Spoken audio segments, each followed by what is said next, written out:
새벽 1시 반. 이거 하나만 더. 하고 닫은 폰을 또 켜요. 어제도 그랬어요. 이건 의지가 약해서가 아니에요. 오히려 너무 정확하게 작동하는 회로 때문이에요. 1950년대 한 실험실에서 쥐 한 마리가 1시간에 7,000번씩 같은 버튼을 눌렀어요. 그 버튼을 누를 때마다 쥐 뇌 안쪽 쾌감 회로에 짧은 자극이 한 번씩 가도록 심어놨거든요. 그래서 새끼가 옆에 있어도 먹이가 옆에 있어도 그 버튼만 눌렀어요. 우리 뇌에도 똑같은 회로가 그대로 깔려 있어요. 그게 매일 밤 내 손가락을 움직이고 있는 거예요. 왜 끊으려고 할수록 더 깊이 빠지는지, 오늘 뇌 안에서 무슨 일이 벌어지는지 풀어볼게요. 새벽 1시 반. 불 끄고 누운 지 2시간이 지났는데 천장 대신 핸드폰 화면을 보고 있어요. 분명히 어제도 똑같은 다짐을 했어요. 내일은 진짜 일찍 자야지. 그런데 손가락은 이미 다음 영상을 보기 위해 움직이고 있어요. 분명히 본 영상인데 또 넘기고 별로 재밌지도 않은데 멈추질 못해요. 왜 이게 의지의 문제가 아닌지 그 단서가 아까 그 쥐 실험에 다 들어있어요. 1954년 캐나다 맥길 대학교에서 올즈와 밀너라는 두 과학자가 쥐 뇌 안쪽 보상회로에 가느다란 전기선을 심었어요. 그리고 우리 안에 작은 지렛대를 두고 쥐가 그 지렛대를 누를 때마다 회로의 전기 자극이 한 번씩 가도록 연결했어요. 결과가 좀 무서워요. 쥐는 1시간에 7,000번씩 같은 지렛대를 눌렀어요. 새끼를 옆에 데려다 놔도 먹이를 코앞에 갖다 놔도 쳐다보지 않았어요. 거품을 물고 탈진해서 쓰러질 때까지 지렛대만 눌렀어요. 의지가 약한 쥐였을까요? 그게 아니라 그 회로가 정확히 그렇게 작동하도록 깔려 있었던 거예요. 그리고 사람과 쥐는 뇌 보상회로의 기본 구조가 거의 똑같이 깔려 있어요. 그 쥐가 누른 지렛대가 내 뇌에도 그대로 들어와 있어요. 매일 밤 새벽 1시 반에 그 버튼을 누르는 손가락이 내 손가락이에요. 같은 영상을 또 넘기는 것도, 분명히 잘 거라고 다짐해놓고 또 켜는 것도 의지의 영역이 아니라 그 회로의 영역에서 벌어지는 일이에요. 이게 한국 사회에서 어느 정도로 일상이 됐는지 숫자 하나만 짚고 가요. 2024년 정부 조사에서 한국 10대 10명 중 4명이 스마트폰 과의존군으로 분류됐어요. 전체 평균의 2배예요. 2030 세대에서도 새벽 2시, 새벽 3시에 손에서 폰을 못 놓는 사람이 차고 넘쳐요. 내가 유난히 의지가 약해서가 아니라 그 회로가 정확히 잘 작동하는 환경 위에 다 같이 올라타 있는 거예요. 그런데 더 이상한 건 따로 있어요. 그 쥐가 누른 건 사실 쾌락이 아니었거든요. 그걸 1990년대에 한 신경과학자가 직접 카메라에 담아냈는데 볼프람 슐츠 교수가 원숭이 입에 주스 한 방울을 떨어뜨리면서 뇌안 도파민 세포가 언제 터지는지 한 발씩 기록했죠. 처음 주스가 입에 닿은 순간 도파민 세포가 폭죽처럼 발화했어요. 그런데 슐츠가 한 가지를 더 했어요. 주스가 나오기 직전에 짧은 종소리를 한 번 울려준 거예요. 종소리, 그리고 주스. 이렇게 며칠을 반복했어요. 그러자 이상한 일이 벌어졌어요. 도파민이 더 이상 주스에 터지지 않았어요. 주스가 입에 들어와도 세포는 조용했죠. 대신 종소리만 들리면 발화했어요. 한 번 더. 주스가 입에 들어오기 한참 전 그 종소리에 도파민이 폭발했어요. 결론은 짧아요. 도파민은 쾌락 그 자체가 아니에요. 곧 좋은 일이 온다는 예측을 알리는 신호예요. 종소리에 도파민이 터진 건 주스가 곧 온다는 단서가 새로 생긴 순간이었고 정작 주스에는 안 터진 건 그게 정확히 예상한 그대로 와서 새로 알릴 게 없었기 때문이에요. 학술 용어로는 예측 오류, 신호라고 부르는데 어렵게 들리면 이렇게 옮겨도 돼요. 새로운 단서가 등장하거나 예상보다 더 좋게 빗나갈 때만 터지는 회로. 같은 영상을 2번 보면 처음만큼 안 웃긴 이유. 그게 정확히 같은 회로예요. 매일 밤 내 손가락에도 똑같이 적용돼요. 처음 본 새 영상은 예상 못한 자극이라 도파민이 한 번 터져요. 2번째 영상은 예상이 살짝 빗나가야만 또 터지죠. 같은 강도로는 부족해요. 그래서 자기도 모르게 한 개만 더 자극적인 걸, 더 짧고 센 걸 찾게 돼요. 만족해서 끄는 게 아니라 다음 한계에서 도파민이 한 번 더 터지길 기다리는 거예요.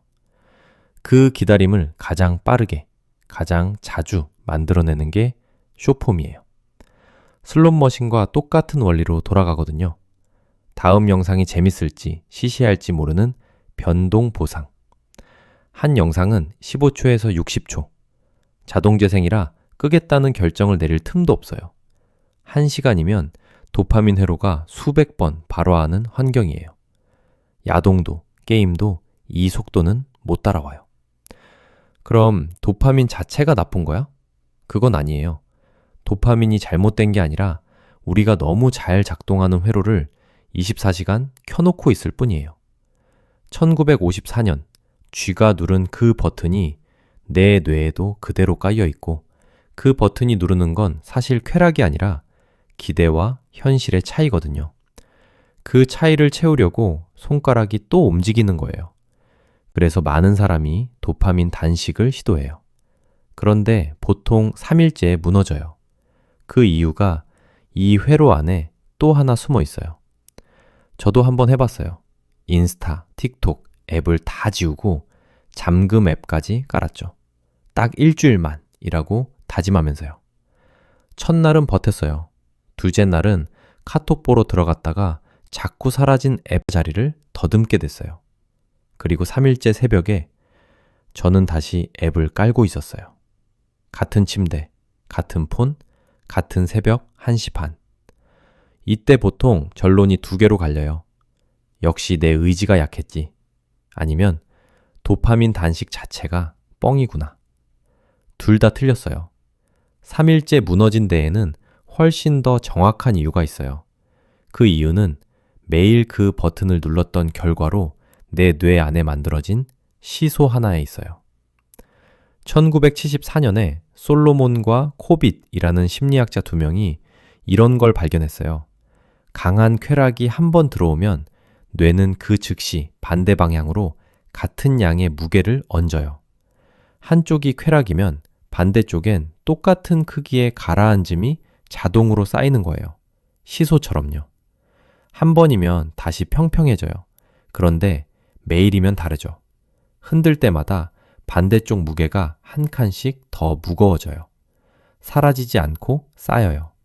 일주일이 지나면 2칸, 한 달이 지나면 10칸.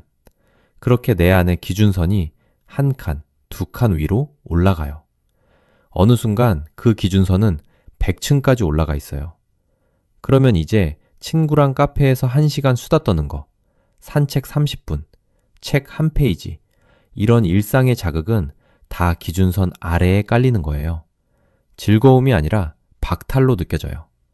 분명히 좋은 일인데 심심하고 답답하고 텅 빈 기분이에요. 매운 음식을 매일 먹는 사람한테 안 매운 음식이 맛없게 느껴지는 거랑 똑같아요. 혀의 문제가 아니라 기준선의 문제예요. 그래서 단식을 시작하면 처음 3주는 뇌가 가장 가라앉아 있는 구간이에요.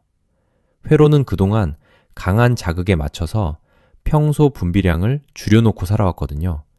그 줄여놓은 상태에서 강한 자극마저 끊기면 내 안은 그야말로 텅 빈 채로 남아요.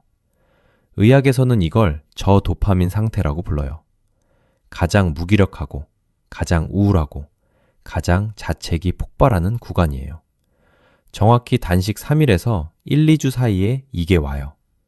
3일째 무너진 게 의지 부족 증거가 아니에요. 오히려 회로가 정확히 회복을 시작했다는 증거예요. 그럼 회복은 얼마나 걸리는지 임상 자료들을 종합해보면 이래요. 첫 1에서 4주는 갈망이 가장 심한 구간이에요. 끝나는 게 안 보이는 시기. 2에서 6개월 정도가 지나면 도파민 수용체 밀도가 측정 가능한 수준으로 돌아와요. 30일에서 90일 사이부터 강한 자극 아닌 작은 일에서도 즐거움이 다시 느껴지기 시작한다는 보고가 많아요. 그리고 6개월에서 12개월 정도가 지나면 전두엽과 선조체의 회백질 구조 자체가 정상화돼요. 시소 자체가 평평해지는 데까지 그 정도 걸린다는 얘기예요. 여기서 보통 한숨이 나와요. 아니 그럼 평생 이렇게 살라고? 답부터 드리면 그렇지 않아요. 6에서 12개월은 자극을 끊고 회로가 완전히 평평해지는 데 걸리는 시간이지 그동안 무기력하게 누워만 있으라는 뜻이 아니에요. 시소를 빨리 평평하게 만드는 길은 회로와 정면으로 부딪히는 게 아니거든요. 단식을 더 오래 버티는 것도 아니고요. 더 영리한 길이 따로 있어요. 방향만 바꾸면 돼요. 회로한테 일을 안 시키는 거예요. 끊는 게 아니라 비키는 거예요. 가장 먼저 할 수 있는 건 환경을 갈라놓는 거예요. 의지로 참는 게 아니라 내가 도저히 손이 못 가게 만드는 거죠. 잠금 앱을 깔아요. 자기 전엔 폰을 거실에 두고 들어와요. 홈 화면에서 그 앱 아이콘을 한 페이지 뒤로 밀어버려요. 알림 다 꺼요. 별거 아닌 것 같은데 이게 핵심이에요. 의지가 강한 사람이 따로 있는 게 아니에요. 의지가 강해 보이는 사람은 사실 자기가 못할 환경을 미리 만들어 놓은 사람이에요. 새벽 1시 반에 손가락이 폰을 찾아도 폰이 거실에 있으면 회로가 누를 버튼 자체가 없어요. 그 다음은 빈도예요. 강한 자극 한 방 대신 약한 즐거움 10번을 깔아두는 거예요. 행복 연구를 평생 한 에드 디너가 한 줄로 정리해요. 행복은 강도가 아니라 빈도다. 강렬한 행복을 갈구하는 사람일수록 평균 행복도가 더 낮다는 데이터까지 있어요. 그러니까 오늘 하루에 진짜로 좋은 일 하나를 기다리지 말고 작은 좋음을 곳곳에 박아둬요. 점심 먹고 나와서 햇볕 5분. 동료한테 짧은 농담 한마디. 퇴근길에 좋아하는 노래 한 곡 통째로. 회로 입장에서는 작은 좋음 10번이 새벽 2시간 스크롤보다 훨씬 안정적인 연료예요. 그리고 하나 더. 회로를 살짝 반대편으로 당겨주는 행동을 하루에 하나 넣어요. 처음엔 짜증나는데 끝나고 나면 머리가 맑아지는 종류요. 찬물 샤워 30초, 5분 스쿼트, 천천히 30분 걷기. 너무 짧아서 시시해 보이는 그게 정확히 맞아요.